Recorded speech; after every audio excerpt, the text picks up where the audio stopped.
So moving on to our next category, which is the sense of smell. And very simply, your first choice that you've picked is the smell of honeysuckle. Yeah, honeysuckle is, again, it's a bit like the skylark. It's one of those things where you go, can I smell that? Oh, what's that smell? And you realize you're walking past someone's garden and they've got some honeysuckle. But what I love about honeysuckle flowers, I mean, it's the most exquisite smell. But if you go up to the flower and sniff it, sometimes it sort of disappears. You go, oh, I can't smell anything now. That's so weird. But and like if you walk past it, it's sort of, it's like a little gift that you get. And you go, oh no, that was it. That was it. And it's a bit like that thing. There's a Blake quote, isn't there, where he goes, if you try and trap a beauty and pin it, you can't have it. But he says something like, I'm paraphrasing, but if you enjoy the winged thing as it flies, you live in eternity sunrise. And it's that thing of you can't just grab the honeysuckle and go, give me your smell. You know, you just have to go, oh, there's the gift of the smell. And it's, oh, now it's gone. And it's just gentle and subtle, and it's like you never know when you're going to get it. And it's like, because we're so used to, in like, you know, Western culture, just going, I want the thing, I want my double espresso, I want that hit now, and when I drink that thing, I'm going to get it. Or I can see this movie now on demand.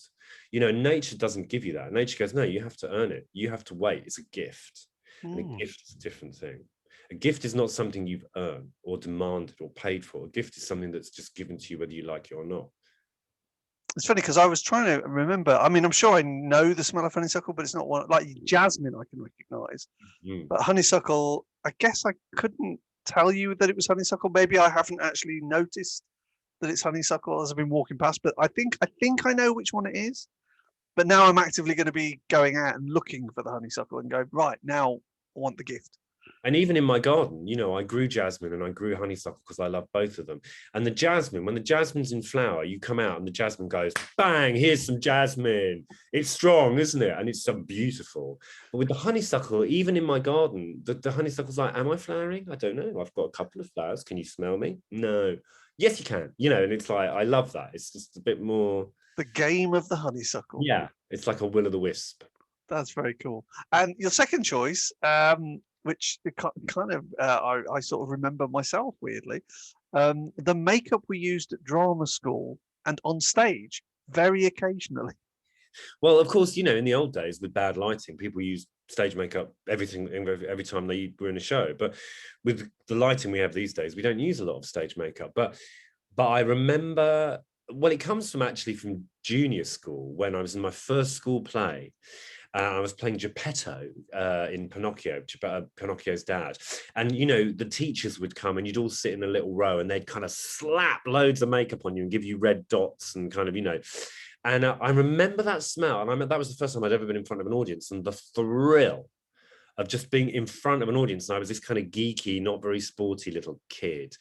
And it was, I suppose, the first time you just thought, wow, I exist. People are looking at me and they're clapping and they're laughing, and it's because of me. And it was very, very powerful. And I didn't think I'd be an actor for many years after that, but I remember it was a very powerful memory, and that smell was linked to it. Like it was like joined to that. And then at senior school, I did a couple of plays, and probably there was a bit of, you know, you thought you had to put a bit of makeup on, and you used to have that terrible, you know, like, remember we'd all have a line like there, where like the makeup just stopped and then your neck was like kind of a very really different color. But and then when we went to drama school and we experimented obviously with makeup, it was part of our training. And I remember in one of the school plays I had to have some like sort of, I don't know, what was some kind of makeup I was using, and that thing of thinking, this is what I do, might be my job. It's like, this is so weird. And I once played one of the few times I used makeup was I was in a play by Ayub Khan Din called Last Dance at Dum Dum, and I played a young Indian man who was trans, and so he dressed in women's clothes, and he wore quite a lot of makeup.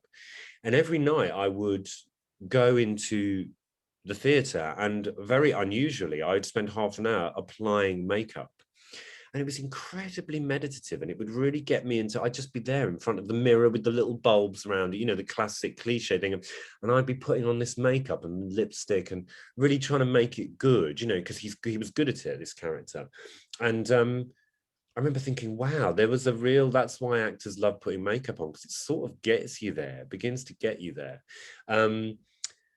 So yeah, for me, it's they say the sense of smell is the most strongly linked to memory, don't they? And for me, yeah, it takes me into that thrilling place of being, I'm going to stand in front of a live audience, and which never goes away. You know, there's always a thrill and a fear of doing that, no matter how old you get. Sometimes it gets worse as you get older. So yeah, and the smell of stage makeup is very much linked to that. And what would you say has been, if there is one, what on stage particularly, can you think of your favorite time on a stage, your favorite part or play or production that you're in? God, there's been a lot of very, very wonderful times on stage. I suppose one of my favorite times was when I played Dr. Aziz in A Passage to India. It was a brilliant adaptation. It was a brilliant production. And Dr. Aziz is one of the main roles. And we used to have this scene at the end where he had to say goodbye to the man he'd fallen in love with, really, his friend, played by the brilliant actor Ian Gelder. And it was a very powerful scene. It was right at the end of the play. And Ian Gelder, who was an Englishman, would say at the end of the novel, why can't we be friends anymore? And Aziz says to him, when you're not our conquerors, one day maybe we can be friends, because Aziz has been politicized by what's happened to him in the play. And it's an indictment of colonialism and whatever. But what's tragic is these two men love each other, really. And I remember, because Ian's such a good actor, it was always a really strong moment. And I remember the last time we ever did it, we'd done a tour and we played in London. And the last night we ever did it in London, it was one of those nights where you just think, wow, we're really there now. And we were both streaming with tears, and it was just a very powerful moment. And, you know, we couldn't have done it unless we'd done a 6-month run, and we'd rehearse, you know, so we'd sort of had 6 months of, that's what I love about the theatre, is every night is a rehearsal for the next night. So it just keeps getting richer, as long as you're in the right frame of mind and don't let yourself get bored. And that's why people go, how can you do it every night? And you go, well, because it's not the same. Mark Rylance said, you know, I wouldn't go to a restaurant and say, well, what did you make for dinner last night? Just warm some of that up and I'll have that. You go, make it fresh. Even if it's the same thing as was on the menu last night, I want it fresh. And he said, that's what we do as actors. And I think that's incredibly inspiring. And that is what we try and do in theatre, which is different to film and TV. Yeah, so that was one of my favourite moments. Favourite moment on film or TV? Favourite moment on film and TV? Gosh. Let me think.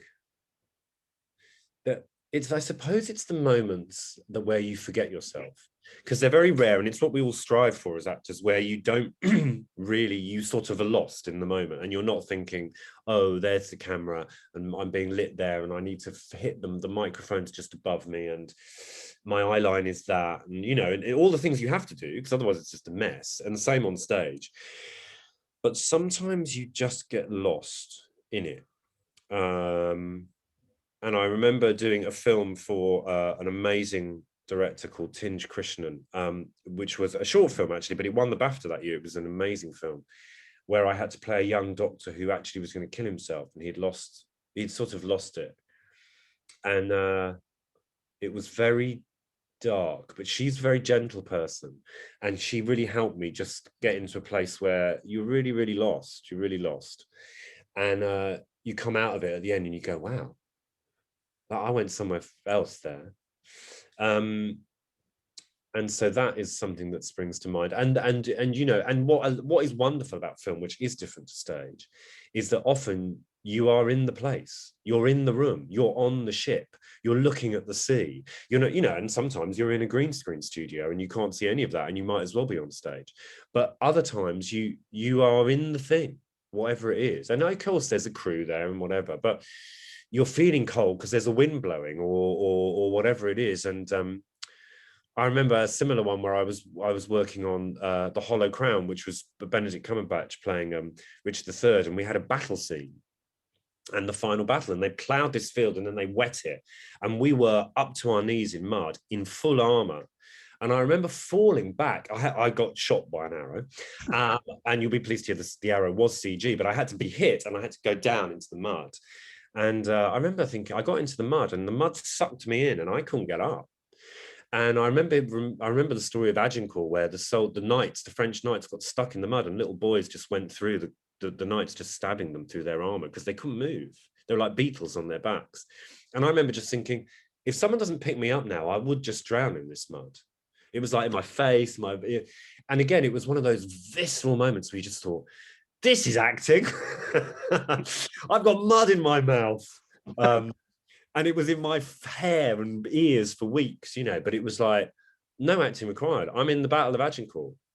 Or when I was on Johnny Depp's ship in the middle of the Pacific, up the rigging as a pirate, thinking, I don't have to pretend to be a pirate. I am a pirate. I'm on a ship in the middle of the Pacific. I'm on the Black Pearl or whatever, you know. So those moments are really special. That's very cool. That's very cool. And I'm moving on to your third choice now, which is the one I want to know about, really, is the smell. This is the sense of smell again, remember?